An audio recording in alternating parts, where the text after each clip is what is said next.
Whether it's been from food poisoning or a bad bout of indigestion, we've all had a bellyache that's kept us in for the night.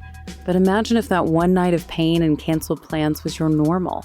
Instead of having to deal with it for a few hours, it's a constant presence looming over your life. For many, that's how it feels to have inflammatory bowel disease. It's an umbrella term for chronic conditions that have an excruciating effect on the gastrointestinal tract. Most people with IBD are diagnosed by age 30. But David Merritt was ahead of the curve when his symptoms started in college. I noticed there was some issues when I was going to the restroom, and I didn't know what was going on. I just know that there was blood, and that scared me. I thought, maybe that's cancer or something. I didn't know.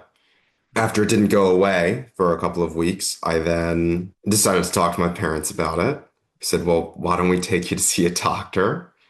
And I remember actually a doctor at Northwestern Medicine diagnosed me, Dr. Nimagata. And very quickly I was able to go into remission. IBD is a cycle of flares and remission. Merritt was able to stop his first flare-up about a month after it started, but the disease can change at a drop of a hat. Dr. Kate Tomasino says the most common forms of inflammatory bowel disease are Crohn's disease and ulcerative colitis. So ulcerative colitis is limited to the colon, while Crohn's disease can affect any part of the GI tract.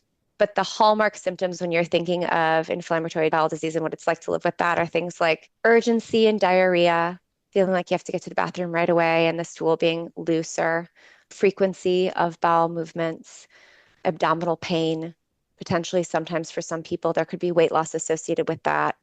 Fatigue can be a big symptom. So depending on if a person has Crohn's disease or ulcerative colitis, and then where it is in the GI tract and how severe it is, will really impact how the person is experiencing the condition. Tomasino is a clinical health psychologist and associate professor of medicine and psychiatry at Northwestern University. She says that while stress isn't causing the disease, it can play a huge role in triggering a flare. For Merritt, stress and a bad order of sushi spurred his second flare-up that felt like having a daily dose of food poisoning. You feel tethered to the bathroom. You're afraid to go out. You feel, weak and you're hungry, but you also don't want to eat, right? Like all of those horrible feelings, everyone knows them because everyone's had food poisoning at least once. Well, take that feeling and expand it across weeks and months and years. And then take all of the ways that that impacts you for a day and think about the wearing effect it has on you over time. When you don't know what you can eat or what you can't eat because you don't know what's safe or what's going to make you sick. And the right answer is always changing.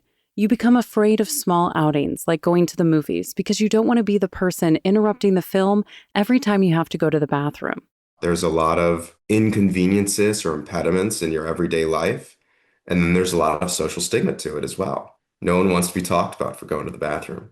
And so those really add up to be a lot of burden. And you don't even realize how much they eat at you until they're gone, until you're in remission. And I remember that feeling in 2019 when I'd been in a flare for 4.5 years. I'd been hospitalized at some point in there. It had been miserable. And by the time we figured out a medication to pull me out of that flare and get me healthy again, I was amazed. I hadn't even realized how much in my life I'd lost and how much my disease had overtaken the big and the small things in my life. Though the flares are hard to control, Tomasino says that IBD can be a tremendous toll on your quality of life, even when in remission. As Merritt mentioned, this constant struggle can wreak havoc on your mental health. In the whole group of people with IBD, there are higher rates of depression and anxiety, and then trauma related to the medical condition itself. So people can have post-traumatic stress from some of the medical things that they've been through with IBD. Tomasino says that part of this trend comes from the inflammation. It predisposes patients to higher rates of depression. And though Merritt has been able to stay positive through this experience, he's dealt with brief impacts on his mental health at different times in his journey.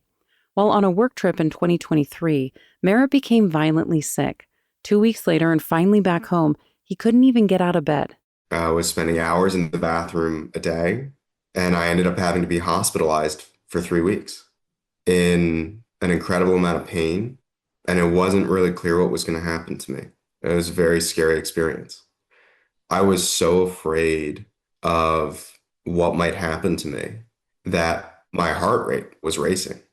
And I literally remember they were taking my blood pressure one day, and the doctor walked in and my blood pressure shot up 20 to 30 points just because I was so afraid of what news the doctor might bring. And I loved my doctors. I thought my doctors were fantastic.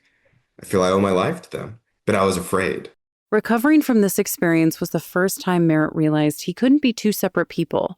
There could no longer be the flare version and the remission version because his actions in one state had profound impacts on the other. Merritt says it's helped him manage his IBD much better than before.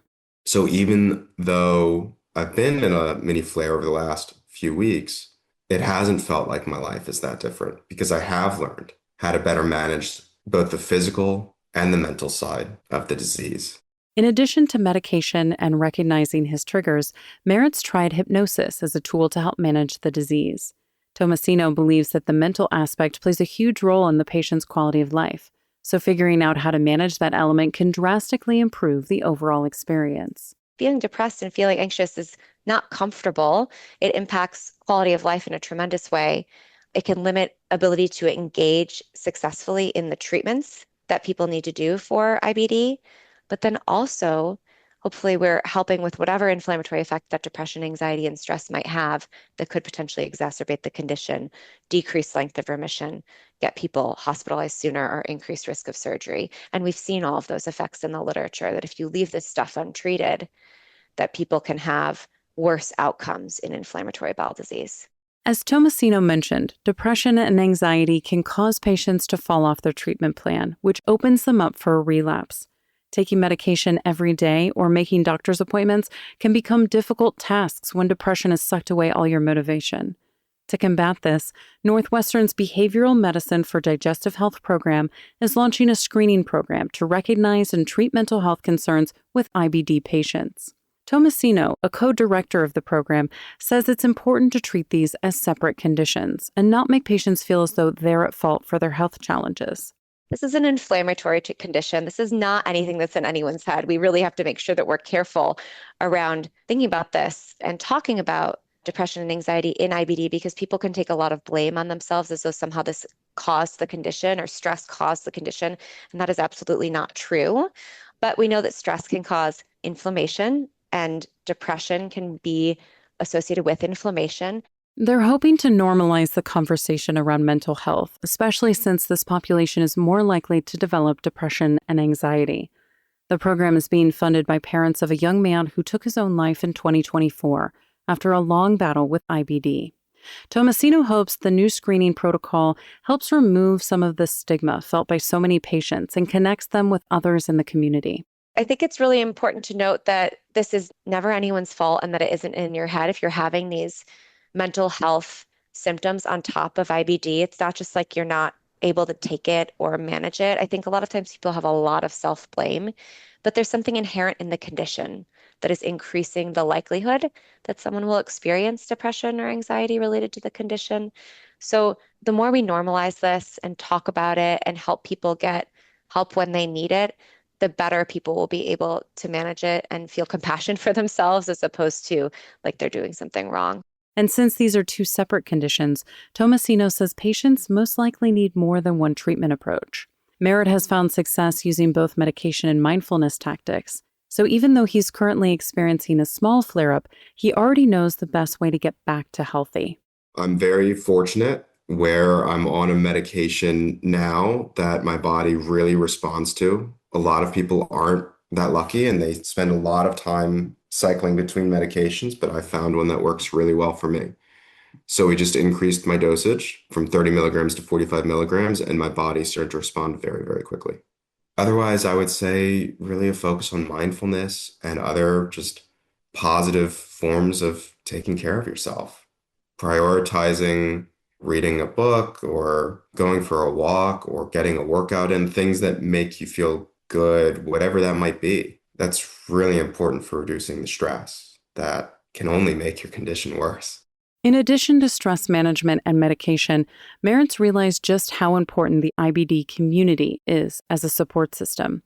During his hospitalization, a friend reached out and offered to connect him with other people who'd undergone surgery for IBD.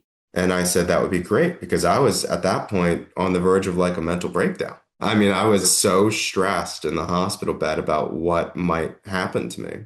She put me in touch and they cleared their schedules to talk to me next day.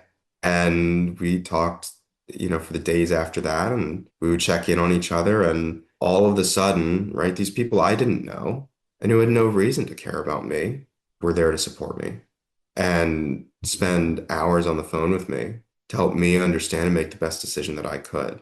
The Crohn's and Colitis Foundation has chapters across the country that provide support groups and other resources for patients with IBD. You can find more information about Dr. Kate Tomasino, David Merritt, and all of our guests on our website, radiohealthjournal.org. For more behind the scenes, follow Radio Health Journal on Facebook, Instagram, and X. Our writer-producer is Kristen Farah. Our executive producer is Amira Zaveri. I'm Elizabeth Westfield.